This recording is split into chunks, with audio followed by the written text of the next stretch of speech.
E aí, pessoal? Tudo pronto para a gente mergulhar no mundo da psicanálise. Bora lá?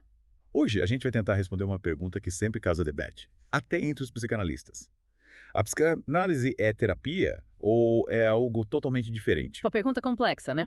Para desvendar esse mistério, vamos nos aprofundar nas ideias do Dr. Marco Assis, um psicanalista brasileiro. Ótima escolha. Ele tem um vídeo super interessante onde ele discute essa questão da psicanálise ser ou não ser terapia. Ah, sim, eu conheço esse vídeo. E já de cara, o doutor Assis vai lá na raiz da coisa, sabe? Começa analisando a própria definição de terapia e psicoterapia. É mesmo? Ele faz questão de explicar a origem das palavras. E aí que a gente já começa a entender a complexidade do tema. É, porque terapia, lá da Grécia Antiga, significa curar ou tratar, né? Isso. Uhum. Mas e aí como a gente encaixa a psicanálise nisso? Boa pergunta.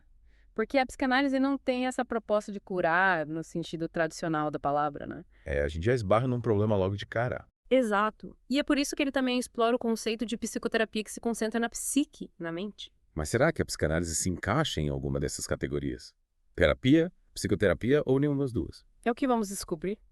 O Dr. Ace apresenta duas linhas de pensamento dentro da própria psicanálise, né? Sim, ele mostra que tem os psicanalistas que consideram a psicanálise como uma forma de psicoterapia. Afinal, ela lida com questões mentais e emocionais, né? Isso. Mas tem outra corrente mais ortodoxa, digamos assim. Que enxerga a psicanálise como um processo puramente analítico. É, para esse grupo, a análise em si já é o objetivo principal. E os benefícios terapêuticos, tipo a melhora do bem-estar, são vistos como consequência, né? Exatamente. É como se a cura fosse um efeito colateral da análise. Mas e aí a gente pode dizer que a psicanálise é uma terapia acidental? Uhum. Tipo, você vai lá para se analisar e por acaso acaba se sentindo melhor. É uma maneira de ver. Mas acho que essa ideia de acidente é um pouco simplista demais. O próprio Dr. Assis se coloca no meio dessas duas correntes, sem conseguir se definir completamente. Ele reconhece a complexidade da questão. E aí ele usa uma analogia super interessante para ilustrar a relação entre mente e corpo. Que analogia? Ele compara a mente com software e o corpo com hardware. Ah, entendi. E ele argumenta que, através da psicanálise, a gente pode, de certa forma, reprogramar nosso software mental, né? É uma forma bem didática de explicar como a psicanálise pode nos impactar profundamente. E nos leva a questionar. Será que ao debugar nosso software mental, a gente também melhora o funcionamento do nosso hardware, do nosso corpo e das nossas emoções? Essa é a grande questão. E aí, para a gente entender melhor como essa ênfase na análise se manifesta na prática, acho que a gente precisa se aprofundar um pouco mais. E aí, vamos continuar nossa imersão no mundo da psicanálise. Bora. A gente parou naquela analogia do software e hardware, lembra? Sim, o Dr. Assis comparando a mente com o software que pode ser reprogramado através da psicanálise. Uma imagem bem interessante para visualizar como esse processo de autoconhecimento impacta a gente, né? É verdade. Mas como a gente coloca isso em prática? Se a gente pensa na mente como software, qual seria o papel do psicanalista? Você seria tipo um programador. É tipo isso. Acho que a metáfora programador é interessante, mas não é totalmente precisa. Entendi. O psicanalista não programa a mente do analisando. Certo. Ele atua mais como um guia, um facilitador nesse processo de autodescoberta. Então quem programa a mente é o próprio analisando com a ajuda do psicanalista. Exatamente. O psicanalista fornece as ferramentas, o ambiente, o suporte para que o analisando mergulhe no próprio inconsciente. E aí ele consegue entender os próprios padrões de comportamento, as motivações. Isso. E a partir daí, ele pode promover as mudanças que ele deseja. E nesse processo de mergulho no inconsciente, entra em cena o famoso divã, né? Ótimo. Aquele sofá que virou símbolo da psicanálise. Um espaço para falar livremente, sem censura. Mas qual o papel do divã nesse processo? É só um lugar para deitar e relaxar enquanto fala. Na verdade, não. O divã é muito mais do que um simples móvel. Interessante. Ele representa um espaço simbólico, um lugar de acolhimento, Entendo. onde o analisando se sente seguro para se abrir, para falar sobre seus medos, desejos, angústias mais profundas. Sem medo de ser julgado. Exatamente. E essa liberdade de expressão sem filtros é fundamental para acessar o inconsciente, né? Com certeza, muitas vezes a gente nem sabe o que está guardado lá dentro. É verdade? E o divã, por ser um espaço fora do comum, um lugar onde as regras da comunicação social se dissolvem, facilita esse acesso ao inconsciente. É como se, ao deitar no divã, o divã analisando abrisse uma porta para o mundo interno que muitas vezes está oculto. É uma boa forma de pensar. E o psicanalista, nesse processo todo, seria tipo um tradutor do inconsciente, Um tradutor. ajudando analisando a decifrar os sinais, os sonhos, as falas que emergem nesse espaço de livre associação. Sim, o psicanalista atua como um intérprete, analisando a dar sentido aos conteúdos que emergem do inconsciente. Mas ele não dá as respostas prontas, né? Não, não mesmo. Ele não interpreta os sonhos como se fossem um dicionário. Ah, entendi. Ele faz perguntas, provoca reflexões, estimula analisando a buscar suas próprias interpretações. Então, o processo de análise é uma construção em conjunto, né? Com certeza. É uma relação dialógica, um espaço de cocriação. Onde o analisando e o psicanalista juntos vão tecendo a teia do autoconhecimento. E Exatamente. nesse processo de autoconhecimento, como a gente sabe se a psicanálise está funcionando? Boa pergunta. Quais os sinais de que a gente está no caminho certo?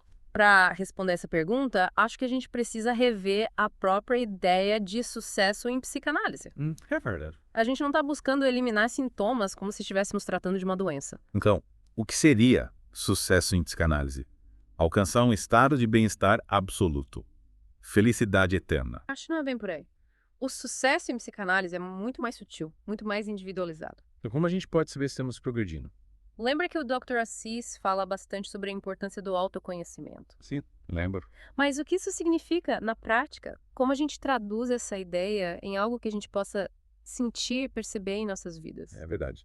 Saber o significado da palavra autoconhecimento é uma coisa. Mas sentir no dia a dia que estamos, de fato, nos conhecendo melhor, que estamos mais conscientes de nossos padrões, de nossas motivações, isso é outra história. Exatamente.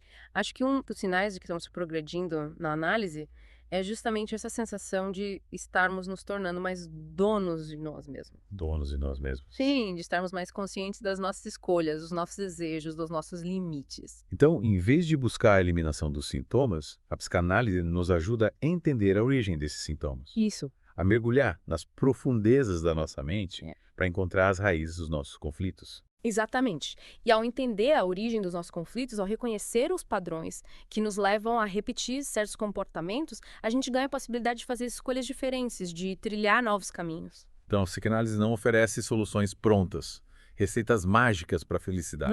Não oferece. Ela nos convida a uma jornada de autodescoberta, a um mergulho profundo em nosso mundo interior, É isso. para que a gente possa, a partir daí, construir a nossa própria versão de sucesso. É bem por aí. Mas essa jornada muitas vezes não é fácil, né? Não é. Envolve lidar com emoções difíceis, com memórias dolorosas, com a sombra que habita em cada um de nós. Verdade. E aí, como a gente lida com essa sombra? Como a gente enfrenta os monstros do inconsciente sem se perder no labirinto da mente? É aí que a ética na psicanálise entra em cena. A ética. Sim, a ética é fundamental para garantir que essa jornada de autoconhecimento seja feita de forma segura, respeitosa e responsável. Mas para a gente explorar esse tema tão importante, acho que a gente precisa de mais um episódio. E aí, pessoal, preparados para finalizar nosso mergulho no mundo da psicanálise? Preparadíssimos. Nos últimos episódios, a gente explorou a diferença entre terapia e psicanálise, a analogia da mente como software e a importância do autoconhecimento. É verdade, mas ainda falta um pedaço importante desse quebra-cabeça, né? Qual? A ética. A gente tá falando de mergulhar no inconsciente, mexer com emoções profundas, memórias, às vezes até traumas. Navegar por essas águas exige responsabilidade, né? Com certeza. A ética é o alicerce da psicanálise, garantindo que essa jornada de autoconhecimento seja feita com segurança e respeito. E como a ética se aplica na prática? Um dos pilares é o sigilo. Sigilo, tipo, o que acontece no divã, fica no divã. Exatamente. Tudo que é compartilhado durante as sessões é confidencial, protegido por um código de ética super rigoroso. Faz sentido. Essa garantia de confidencialidade é essencial para a pessoa sentir a vontade para se abrir, né? Totalmente. Sem medo de ser julgado ou exposto. Imagina se não pudéssemos confiar no nosso psicanalista para compartilhar nossos segredos mais íntimos. A psicanálise perderia o sentido. Perderia mesmo. A confiança é a base dessa relação, né? Com certeza. E a ética vai, além do sigilo, envolve também a transferência e a contratransferência. Esses nomes complicados. Eu sei, mas são conceitos importantes para entender a dinâmica entre analista e analisando. Me explica melhor, então. A transferência, resumindo, é quando o analisando projeta no analista sentimentos e emoções que vêm de relações do passado. Tipo dos pais da família. Isso. Principalmente figuras de autoridade. É como se ele repetisse inconscientemente padrões de relacionamento que ele viveu antes. Então a gente leva para a relação com o psicanalista as bagagens emocionais que a gente acumula ao longo da vida. Exatamente. Ok. E a contratransferência é o outro lado da moeda. Ou seja, São as reações emocionais do analista em relação ao analisando. entendi. Tipo, o analista também traz as próprias experiências para a relação. Isso. Mas espera aí, isso não pode atrapalhar o processo. Imagina um psicanalista, com todos os problemas dele, misturando tudo com o que o analisando está trazendo. Calma, calma. Não é bem assim. A ética profissional exige que o analista esteja atento à transferência e à contra-transferência. Ufa, que alívio. É para que esses processos não interfiram na análise. Mas como o analista faz para lidar com isso? Ele precisa ser tipo um robô, sem emoções. Não, não precisa. O analista é um ser humano com suas próprias emoções e experiências. Negar isso seria negar a própria essência da psicanálise, que se baseia na relação humana. Verdade. O importante é que o analista se conheça bem, faça terapia, participe de supervisão profissional, esteja sempre se desenvolvendo para lidar com essas complexidades de forma ética e responsável. Então o analista precisa, antes de tudo, se analisar para poder analisar os outros. Exatamente. A ética também exige que o analista tenha clareza sobre o seu papel. Que é? Guiar o processo analítico. Não é dar conselhos, fazer julgamentos ou impor suas próprias crenças. Então o analista não é um guru que vai te dizer o que fazer da vida. Não, de jeito nenhum. Ele é um facilitador do autoconhecimento, um guia que te acompanha nessa jornada de exploração do seu mundo interior. Mas quem decide os tronquinhos a seguir é o próprio analisando, né? Exatamente. Então, no fundo, a ética na psicanálise é sobre respeito, responsabilidade e a busca pelo bem-estar e autonomia do analisando. Com certeza. A psicanálise ética é aquela que empodera o analisando, que o ajuda a se tornar protagonista da própria história, a construir uma vida mais autêntica, consciente e significativa. E aí, depois dessa imersão no mundo da psicanálise, o que você achou? É muita coisa para assimilar, né? Mas com certeza essa jornada nos deu uma visão mais ampla da psicanálise. E vimos seus conceitos, desafios e principalmente sua importância no caminho do autoconhecimento e da transformação pessoal. É verdade. E você, ouvinte, o que achou do nosso mergulho? Ficou com alguma dúvida? Compartilhe com a gente nas redes sociais. E lembre-se, a psicanálise nos convida a olhar para dentro, a desvendar os labirintos da mente e a buscar uma vida mais autêntica e plena. Por hoje é só. Até a próxima. E continue explorando os fascinantes mistérios da mente humana,